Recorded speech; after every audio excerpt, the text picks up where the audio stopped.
The stale air in the hallway of the Oakwood apartments tasted of rust and regret.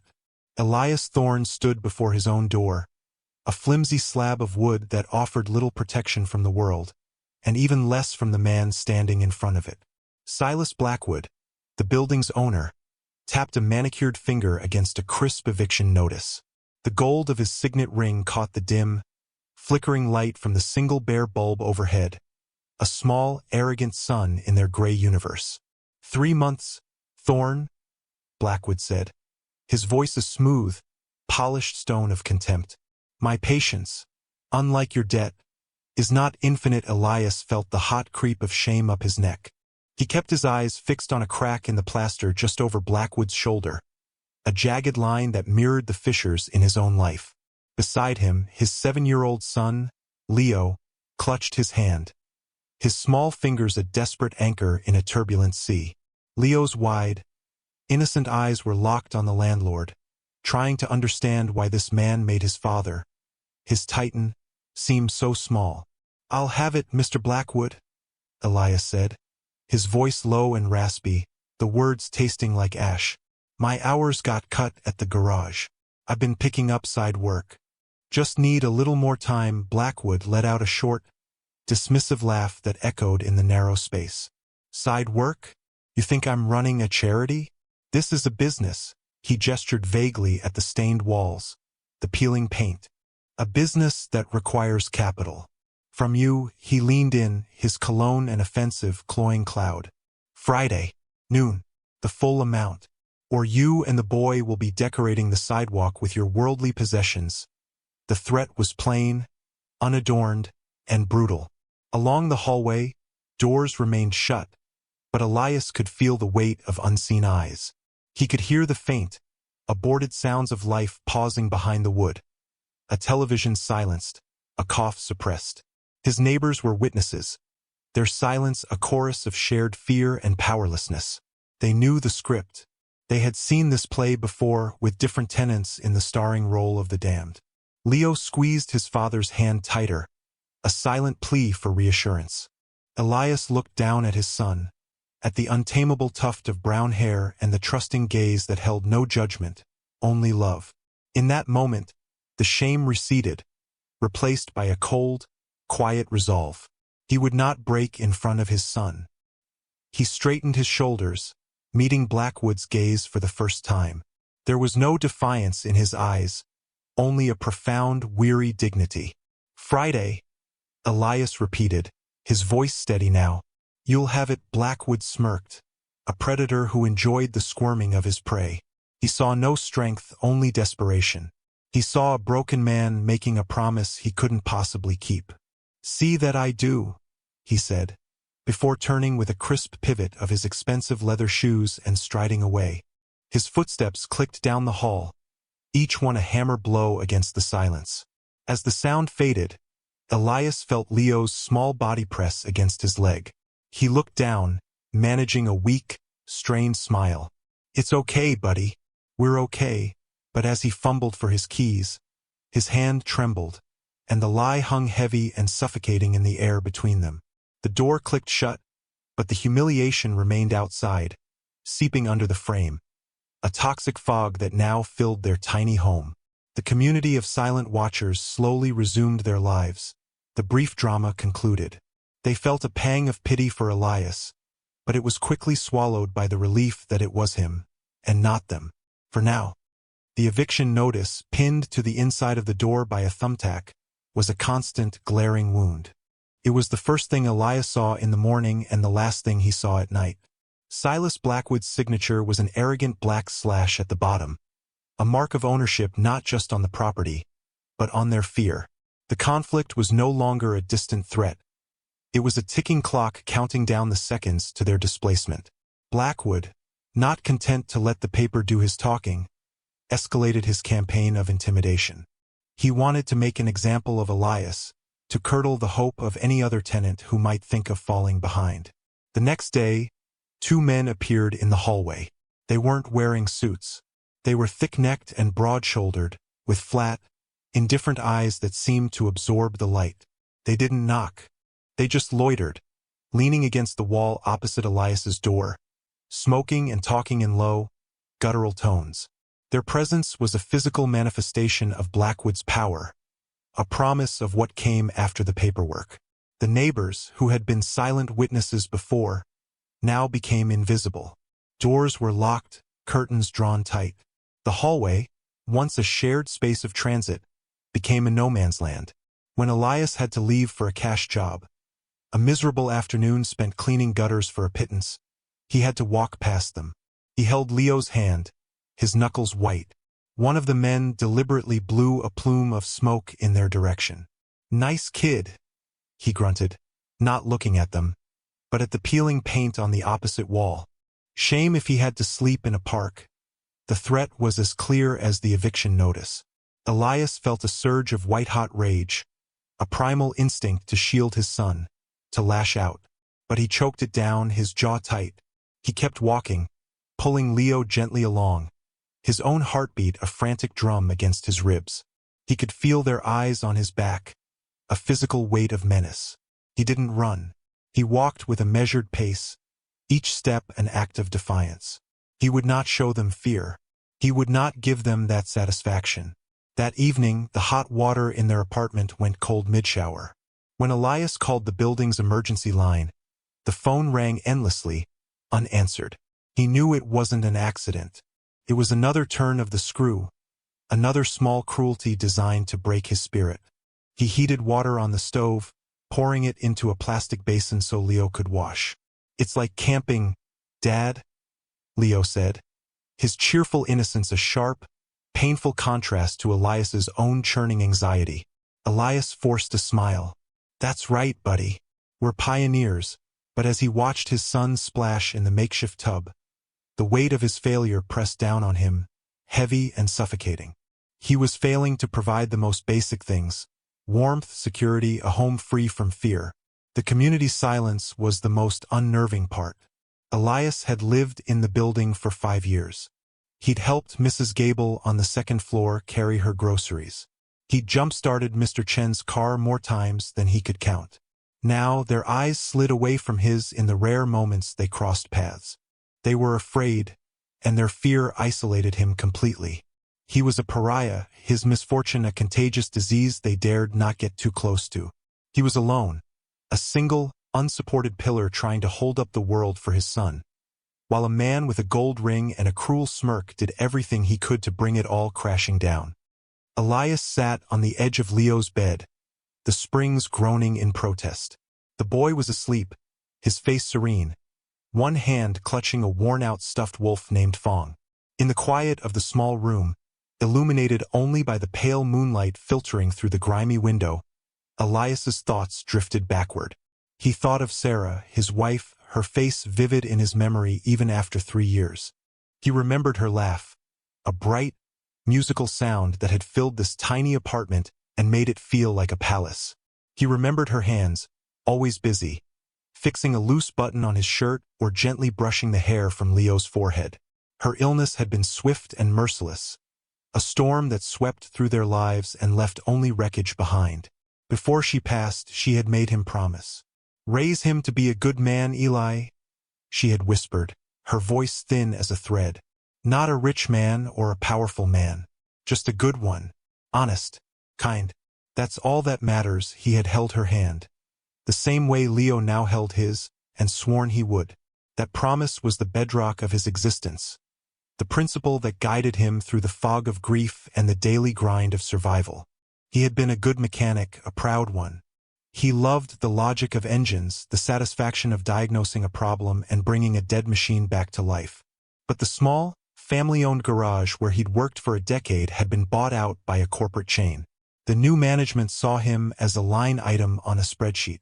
They wanted faster turnover, upselling customers on services they didn't need. Elias refused. He'd been raised to believe that you treat people fairly, that your name is built on the quality of your work and the honesty of your word. The manager called it being old-fashioned. 2 months later, he was laid off, replaced by 2 younger, cheaper mechanics who knew how to follow a script. The layoff had been the first domino. His savings dwindled, eaten away by rent and groceries and the small, constant needs of a growing boy. He swallowed his pride and took any work he could find. Stocking shelves on the night shift, mowing lawns, fixing leaky faucets for neighbors in other, luckier buildings.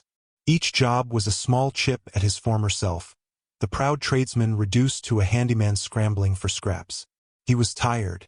The fatigue was more than physical. It was a deep, spiritual exhaustion. It was the weariness of a man fighting a battle on too many fronts, with dwindling supplies and no reinforcements in sight. Yet every morning he got up. He made Leo breakfast, packed his lunch, and walked him to the bus stop. He would watch the yellow bus pull away, and in that moment, the exhaustion would fall away, replaced by that same cold, quiet resolve. This was for Leo. Everything was for Leo. He was keeping his promise to Sarah. He was teaching his son that dignity wasn't something you bought. It was something you held on to, even when you had nothing else. He taught him to say please and thank you, to hold the door for others, to be honest even when it was hard. He didn't know if Leo understood the gravity of their situation, the cliff edge they were teetering on. He only knew that his son watched him, studied him, and that the lessons he imparted now would shape the man he would become. He looked from the sleeping boy to the eviction notice on the door, a pale rectangle in the darkness. Being a good man didn't pay the rent. Kindness didn't stop bullies. Honesty wouldn't keep a roof over their heads.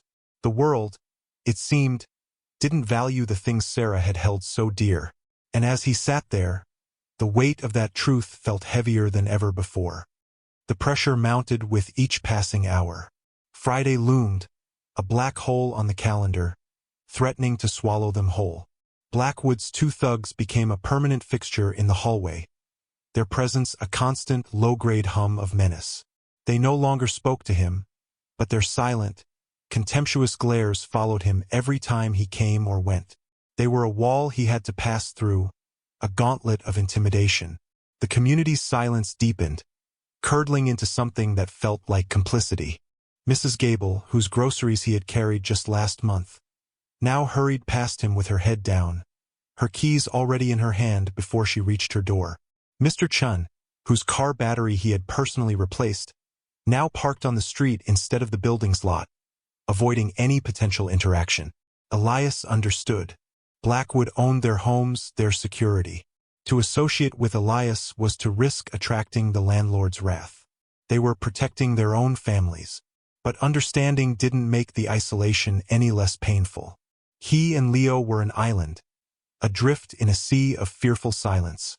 Elias took on a grueling job demolishing a collapsed shed in a wealthy suburb. The work was brutal, splintered wood and rusted nails tearing at his hands and clothes. The sun beat down, and his muscles screamed in protest. He worked for 10 hours straight, fueled by desperation and the image of Leo's face. The homeowner, a man in crisp linen shorts, paid him in cash, peeling the bills from a thick wad with an air of detached charity. The amount was less than he'd been promised, but Elias was too exhausted and too desperate to argue. He just nodded, pocketed the crumpled bills, and began the long walk to the bus stop. Every step was a fresh wave of pain.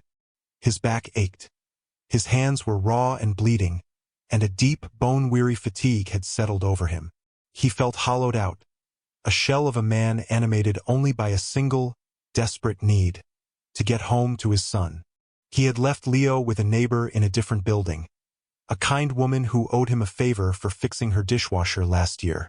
The thought of picking him up, of seeing his smile, was the only thing that kept him moving forward. As he rode the bus, the city lights blurring past the dirty window, he counted the money again. It wasn't enough. Not even close. It was barely a third of what he owed. A cold knot of despair tightened in his stomach.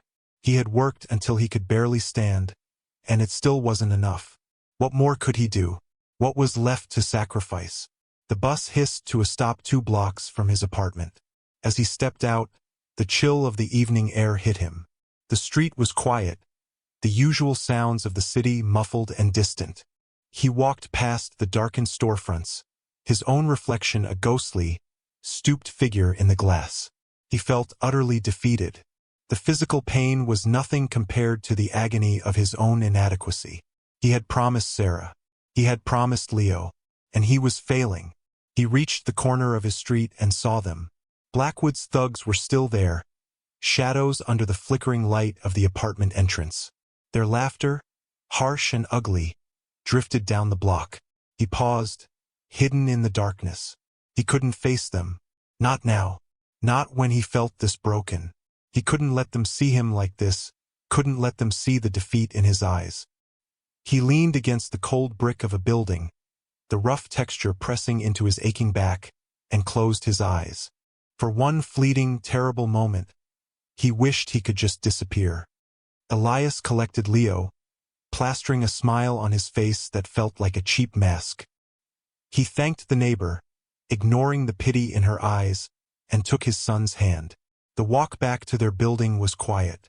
Leo, sensing his father's exhaustion, didn't chatter as he usually did. He just held on, his small presence a silent comfort. The air was damp and heavy with the promise of rain. Streetlights cast long, distorted shadows that danced like specters at the edge of their vision. As they rounded the final corner, a sudden gust of wind sent loose trash skittering across the pavement. It was in that moment against the grimy curb that Leo saw it. "Dad, look," he said, his voice cutting through the gloom. He pointed a small finger. Lying half-hidden beneath a discarded newspaper was a wallet. It was thick, made of dark, worn leather, and heavy enough to make a solid thud as Elias picked it up. It felt strangely warm, as if it had only just been dropped. Elias's heart began to pound. He opened it. His breath caught in his throat. It was packed with $100 bills. A quick, frantic count revealed more than $3,000. It was more than enough. Enough to pay Blackwood, to buy groceries for a month, to fix the worn-out soles on Leo's shoes. It was a miracle, a solution dropped from heaven into their desperate hands. He looked around. The street was empty. No one was in sight. The wind howled softly, a conspiratorial whisper. Who would know? Who would ever know? He thought of Blackwood's smug face, of the thugs in the hallway, of the eviction notice. This was justice, wasn't it? A balancing of the scales. He could take the money, walk past those thugs with his head held high, and slap the cash down on Blackwood's desk. He could win. The thought was intoxicating. But then he looked down at Leo. His son was staring at him, his expression one of pure, unadulterated trust. He wasn't looking at the money. He was looking at his father, waiting to see what he would do. And in that trusting gaze, Elias saw Sarah's face. He heard her voice. Raise him to be a good man. Honest. Kind. What would this teach him? That when you're desperate, it's okay to take what isn't yours? That principles are a luxury you can't afford when your back is against the wall? The temptation was a physical force, a siren song of survival. But the promise he had made was stronger. He took a deep, shuddering breath and closed the wallet. "We have to return it, buddy," he said, his voice thick with an emotion he couldn't name. Leo nodded, as if this were the only possible outcome. "Is there a name inside?" Elias opened it again, this time looking past the money. He found a driver's license. The picture showed a man with a shaved head, a formidable graying beard, and eyes that looked like they had seen everything. The name read, Marcus Thorne. No, that couldn't be right. He squinted. Marcus Reaper Kane. The address was on the other side of town, in a notoriously rough industrial district known for its warehouses and biker bars. "Yeah," Elias said, his voice barely a whisper. "There's a name, and an address." He tucked the wallet securely into his jacket pocket. Felt like a lead weight, pulling him down. The right thing to do had never felt so heavy or so costly. They had a long walk ahead of them, into a part of town most people avoided after dark, to return a fortune they desperately needed to a man who looked like he could break him in two. It was, Elias thought with a grim sense of irony, completely insane, and absolutely necessary. The address on the license led them to a part of the city that seemed to have been forgotten by the sun. The streetlights here were sparse and jaundiced, casting more shadows than light. They illuminated rows of squat brick buildings with corrugated metal doors and barred windows. The air smelled of diesel, stale beer, and something metallic like cold steel.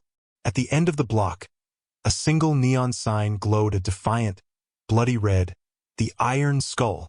Below the name, a stylized skull with angel wings grinned menacingly. This was it. The low, guttural rumble of motorcycles vibrated through the soles of Elias's shoes. A line of gleaming Harleys was parked out front, a chrome and steel honor guard. The place was a known Hells Angels clubhouse. Elias's blood ran cold. He had walked them into the lion's den to return a meal. He hesitated, his hand tightening on Leo's. Maybe they could just mail it. But the thought felt cowardly. A job half done. He had told his son they were returning it, and they would do it properly. He took a breath, squared his shoulders, and pushed open the heavy wooden door. The noise from inside hit them like a physical blow. Loud music, rough laughter, the clack of pool balls. The smell of leather, sweat, and cigarette smoke was overpowering. Every head in the room turned toward them. The chatter died instantly. The silence that followed was heavy, judgmental, and absolute. The room was full of men who matched the picture on the license. Big men, bearded men, men covered in leather vests adorned with patches and ink. They looked at Elias and his small son with expressions ranging from curiosity to outright hostility. A man with a scar that bisected his eyebrow detached himself from the bar and walked toward them. He was enormous. "You lost," he growled. Elias held up the wallet. His hand was shaking, but he kept his voice even. "We found this. The ID inside led us here. We're looking for Marcus Kane." The giant's eyes narrowed. He glanced from the wallet to Elias, then to the small boy standing steadfastly by his father's side. He jerked his head toward a back room. "Wait here." He disappeared through a door, leaving Elias and Leo standing in the sudden, charged silence. The bikers watched them, their gazes unblinking. Elias could feel their collective judgment. He felt like an insect under a magnifying glass. After what felt like an eternity, the door opened again. The giant biker stood aside, and another man emerged. He was older than the rest, with a shaved head and a magnificent braided gray beard. His eyes, just like in the photo, were piercing and intelligent. He wore a vest that was more patches than leather, with a prominent one that read, "President." It was him, Reaper. He walked toward them, his boots making no sound on the dusty floor. He stopped a few feet away, his gaze sweeping over Elias, then settling on Leo. He didn't look angry. He looked intrigued. "I hear you found something of mine," he said, his voice a low, gravelly rumble. Elias held out the wallet. "My son found it. On the street." Reaper took the wallet. He didn't open it. He just looked at Leo. "You find this?" Leo nodded, his chin held high. "My dad said we had to give it back. It's not ours." A flicker of something, surprise, respect, crossed the biker president's face. He crouched down, bringing himself to eye level with the boy.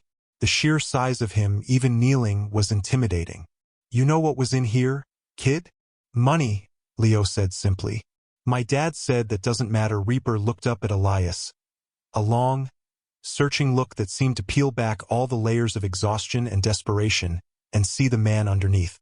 He saw the worn-out clothes, the raw hands, the deep, weary lines on his face.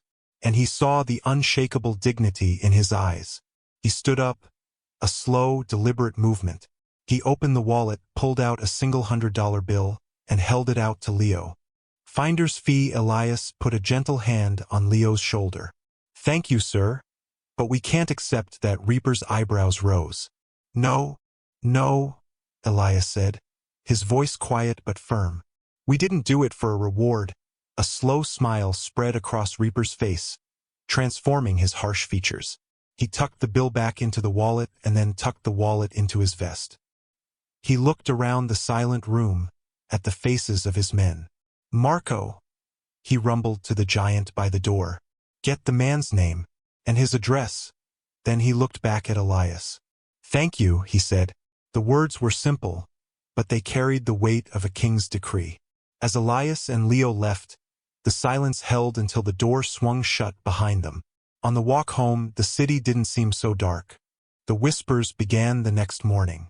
Mrs. Gable was watering the sad-looking geraniums on her windowsill when she saw it.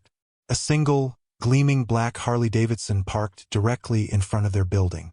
On it sat the giant biker from the club, the one with the scar. He wasn't doing anything, just sitting, watching. He was still there at lunchtime. By mid-afternoon, the entire building was buzzing. Phones rang, and hushed conversations took place in doorways. Who was he? What did he want? The consensus was that Elias Thorne had finally gotten himself into real trouble. The thugs, the late rent, it had all caught up with him. He'd probably tried to borrow money from the wrong people. Blackwood's two goons, who had been lounging in the hall, saw the biker. They exchanged uneasy glances. Their brand of casual menace was no match for the silent, immovable threat parked at the curb. They retreated inside an empty apartment to watch from the window, their bravado evaporating. The shift in the community's perception of Elias was subtle at first. The fear and pity started to curdle into a kind of morbid curiosity. They had judged him as a victim, a simple man spiraling toward homelessness. Now they saw him as something more complex, perhaps more dangerous. Maybe the quiet mechanic wasn't so simple after all. When Elias walked Leo to the bus stop, he saw the biker. The man, Marco, gave him a slow, deliberate nod. Elias, unsure of what else to do, nodded back. The exchange was seen by a dozen pairs of eyes peeking through blinds and curtains. The whispers intensified. The story of their late-night walk was unknown, but the effect was undeniable. Elias Thorne, the man they had ostracized, now had a guardian angel, albeit one who wore leather and looked like he ate nails for breakfast. That afternoon, the real show began. It started as a low rumble in the distance, a sound that many mistook for thunder. But the sky was clear. The rumble grew, vibrating through the concrete, rattling windows. People came out onto their balconies and stoops. Down the street, a wave of chrome and steel appeared. It wasn't one bike. It was 20, 30. A whole chapter of the Hell's Angels riding in a tight, disciplined formation. They moved with a slow, deliberate power, their engines a deafening chorus that drowned out all other city sounds. They didn't roar through the neighborhood. They occupied it. They filled the street, parking in a perfect, formidable line on both sides of the road, effectively blockading the apartment building. The riders dismounted in near unison. They were a legion of leather and denim, their faces hard and unreadable. They didn't speak. They didn't have to. Their presence was a statement, a declaration. They leaned against their bikes, folded their arms, and waited. The entire neighborhood fell silent. Traffic stopped. People stared, mouths agape. Blackwood's thugs, watching from the window, looked pale. This wasn't a warning anymore. This was an invasion. And at the center of it all was the unassuming apartment of Elias Thorne, a man who had, until yesterday, been completely invisible. Now he was the most visible man in the city. The community looked from the bikers to his door and back again. Their assumptions, their judgments, their quiet condemnations, all of it shattered in an instant. They had seen Elias as a failure. They were beginning to realize they had seen him all wrong. The arrival of the bikers was a seismic event, ripping through the fabric of the neighborhood's quiet despair. Their collective presence was more than just intimidating. It was a physical force that warped the reality of the street. The air grew thick and heavy, charged with unspoken power. They were a silent, leather-clad army, and their silent vigil was directed at the unassuming brick apartment building. Elias, inside his apartment with Leo, heard the growing roar. He looked out the window and his blood turned to ice. He saw the sea of motorcycles, the ranks of imposing figures. His first thought was that he had made a terrible mistake. He had offended them somehow. Returning the wallet wasn't enough. They had come for retribution. He pulled Leo away from the window, his heart hammering against his ribs. "Stay here," he whispered, his voice tight with fear. He opened his door a crack and peered out. The hallway was empty. Even Blackwood's thugs had vanished. But the energy from the street outside seemed to pour into the building, a palpable wave of pressure. Then he saw him, Reaper. The club president was walking calmly toward the entrance, flanked by Marco and another biker. He moved with an unhurried grace that belied the raw power he commanded. He didn't look at Elias's door. He walked right past it and ascended the stairs to the third floor, where Silas Blackwood kept a small, ostentatious office. The community watched, breathless. This was no longer about Elias Thorne. This was a confrontation of powers. On one side was Blackwood with his money, his lawyers, and his petty thugs. On the other was a brotherhood that operated on an entirely different set of laws. The door to Blackwood's office was kicked open with a single, contemptuous blow. The sound cracked through the building's silence like a gunshot. A few moments later, shouting could be heard. Blackwood's voice, high and reedy with panic, was quickly silenced. The bikers didn't stay long. After 10 minutes that stretched into an eternity, Reaper and his men emerged. Reaper was calmly wiping his hands with a handkerchief. He walked back down the stairs, his expression unreadable. He paused outside Elias's door. For a moment, Elias thought they would kick his door in too. He braced himself. Instead, there was a soft, polite knock. Hesitantly, Elias opened the door. Reaper stood there, his shadow filling the doorway. He looked past Elias to where Leo was peeking out from behind his father's legs. "Your landlord has decided to restructure his business practices," Reaper said, his voice a low rumble. "He won't be bothering you again, or anyone else in this building." He held out a set of car keys. "My guys had a look at your sedan downstairs. She's running now. Good engine. Just needed some care." Behind him, Marco stepped forward and handed Elias a thick envelope. "First and last month's rent," the giant biker grunted. "And the next 12 after that." The president insists. Elias was speechless. He stared at the keys, at the envelope, his mind struggling to process the impossible reality unfolding in his hallway. He had expected punishment, and instead, he was receiving a king's ransom of grace. He looked at Reaper, his eyes full of a question he couldn't articulate. "Why?" Reaper seemed to understand the unspoken question. He looked out at the street, at the silent ranks of his brothers standing guard. "We're a brotherhood," he said, his voice softer now, meant only for Elias. "We have codes, loyalty, honor, respect. These are the things that hold us together." He turned his piercing gaze back to Elias. "But those things, they're not just for us. They're for anyone who proves they understand them." He gestured with his chin toward Leo, who was still hiding behind his father. "That boy, you're raising him right. In a world full of takers, you taught him to be a giver. To do the right thing when the wrong thing would have been so much easier." The truth of Elias's sacrifice was now laid bare. It wasn't just about returning a wallet. It was about the principle behind the act. It was about choosing honor over survival, integrity over desperation, in the face of overwhelming pressure. The story began to circulate, passed in hushed tones from the bikers to the stunned onlookers. Reaper himself walked out to the front of the building, and his voice, though not loud, carried with an authority that commanded silence. He told the assembled neighbors about the lost wallet, thick with cash. He told them about the father and son who walked into a lion's den, not for a reward, but because it was the right thing to do.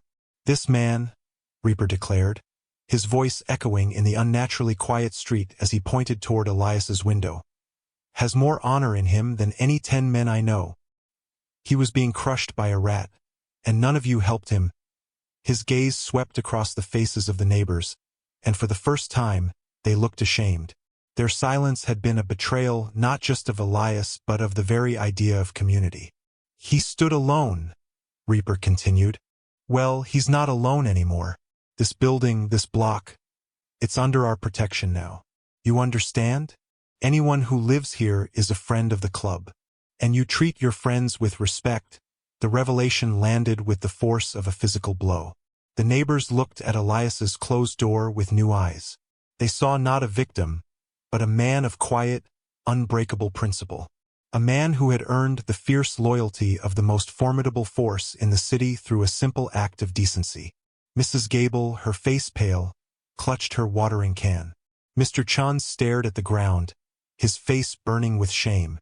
They had judged Elias by his poverty, by his worn-out clothes and his inability to pay his rent on time. They had failed to see the wealth of his character. They had let him stand alone against a bully, and it took an army of outlaws to teach them what it meant to be a neighbor. The truth of Elias's quiet strength, of the silent sacrifices he made daily to uphold the promise he made to his wife, was now public knowledge, broadcast by the most unlikely of town criers. His humiliation was erased, replaced by a profound and deeply felt respect. The transformation was immediate and total. The bikers, who had arrived as an intimidating force, now became a force of renewal. They didn't just leave a warning. They began to rebuild what was broken. A team of them, led by a wiry biker with Sparky on his vest, descended into the building's basement. Within an hour, the hot water was flowing again, hotter and with more pressure than it had in years. Another group, their muscular arms surprisingly gentle, started repairing the broken banister in the main stairwell, their drills and hammers a constructive percussion that replaced the earlier ominous silence. But their main focus was Elias. Reaper walked him down to his old, beaten-up sedan. The hood was up, and the engine, once a greasy, sputtering mess, now purred with a smooth, powerful rhythm. It was cleaner than the day it had left the factory. "She's got good bones," a biker named Grease said, wiping his hands on a rag. "Just needed someone to give a damn." It was more than a repair. It was a restoration. They had given him back not just his transportation, but a piece of his identity as a mechanic, a man who understood engines. Reaper then made him an offer. "Our custom shop needs a guy who knows classic engines. Someone who does it right, no shortcuts. The work is yours if you want it." Elias looked at his hands, calloused and stained from a decade of honest labor. He looked at the purring engine, a testament to a craft he loved. For the first time in months, a genuine smile reached his eyes. "I'd like that," he said, his voice thick with emotion. "I'd like that very much." The ultimate recognition, however, was reserved for Leo. As the sun began to set, casting long shadows from the motorcycles, Reaper called the boy over. He knelt again, bringing his massive frame down to the child's level. In his hands he held a small, perfectly crafted leather vest, an exact miniature of the ones the bikers wore. It was unadorned except for a single small patch on the chest. It depicted a wolf cub, looking up at a full moon. "Every man of honor needs his cut," Reaper said, his gravelly voice gentle. "This makes you a prospect of the Brotherhood. It means you've always got family watching your back." He carefully helped Leo put on the vest. Fit perfectly. Leo looked down at the soft leather, at the wolf cub patch, and then up at the giant bearded man. He puffed out his chest, a small soldier in his new uniform. The bikers, who had been watching in silence, let out a collective roar of approval, a thunderous, joyful sound that rolled through the neighborhood. It was a coronation. The community, watching from their windows and balconies, understood the symbolism. The vest was a shield. The job was a restoration of dignity. The rent money was a gift of security. The bikers hadn't just saved Elias from eviction. They had recognized his worth and elevated him. Mrs. Gable appeared at her door with a plate of still warm cookies. Mr. Chun approached Elias, his eyes full of apology, and offered to help him wash and wax his newly repaired car. The wall of silence and fear had crumbled, replaced by the tentative, hopeful beginnings of a true community, shamed into decency by the honor of outlaws. Elias Thorne, the man they had dismissed, was now the pillar around which their new world was being built. The days that followed settled into a new, unbelievable rhythm. The roar of motorcycles became the neighborhood's soundtrack, not of menace, but of guardianship. A few bikes were always parked on the block, their riders a quiet, watchful presence. Silas Blackwood was never seen again. Rumor had it he'd sold the building for a fraction of its worth to a holding company with opaque ties to an investor who favored leather and chrome. The new management was prompt, efficient, and surprisingly fair. The building itself began to heal. The bikers, on their own time, patched the roof, replaced the flickering hallway lights, and painted over the graffiti. It wasn't a formal project. It was just what they did. They were caring for their territory, and Elias and his neighbors were now part of that territory. Elias started his new job at the Iron Horse Custom Shop. The place was a cathedral of steel and fire, filled with the smell of welding fumes, paint, and hot metal. He was given his own bay, his own tools, and the respect of the other mechanics. They didn't care about his past struggles. They cared that he could tune a carburetor by ear and that his work was flawless. He worked with a pride he hadn't felt in years, his hands once again finding their purpose. He was no longer just surviving, he was building. He came home each evening, smelling of oil and honest work, to a son who would run to greet him, proudly wearing his little leather vest. The vest, for Leo, was a suit of armor. He wore it everywhere. At school, the older kids who used to pick on him now gave him a wide berth. They didn't understand the wolf-cub patch, but they understood the unspoken power it represented. Leo himself remained unchanged. A kind, quiet boy who held doors for people and always said thank you. The vest hadn't made him arrogant. It had made him secure. The final image of their transformation lingered long after the sun went down. One evening, Elias stood on his small balcony, watching the last of the day's light paint the sky in hues of orange and purple. Below, Reaper and a few of his men were preparing to leave, their bikes gleaming under the newly installed streetlights. Leo stood on the sidewalk near them, not talking, just watching, a small, vested sentinel among giants. Reaper saw Elias on the balcony and gave him a nod. It was a simple gesture, but it was a communication between equals. A bond forged not in blood, but in a shared understanding of honor. The bikers mounted their machines. One by one, the engines roared to life, a staggered, deafening symphony of power. The sound vibrated through Elias's bones, but it no longer held any fear. It was the sound of loyalty. It was the sound of protection. It was the sound of family. As they pulled away, a unified wave of thunder and light disappearing into the twilight, Leo raised a small hand in a solemn wave. Elias looked at his son, standing tall and safe on the sidewalk below, and a profound sense of peace washed over him. He had kept his promise to Sarah. He had raised a good man. And in doing so, in holding fast to a quiet, simple code of decency in a world that didn't seem to value it, he had found something he never expected: a brotherhood, a community, and a home. The roar of the engines faded into the distance, but the silence they left behind was different now. It was not empty. It was full of respect.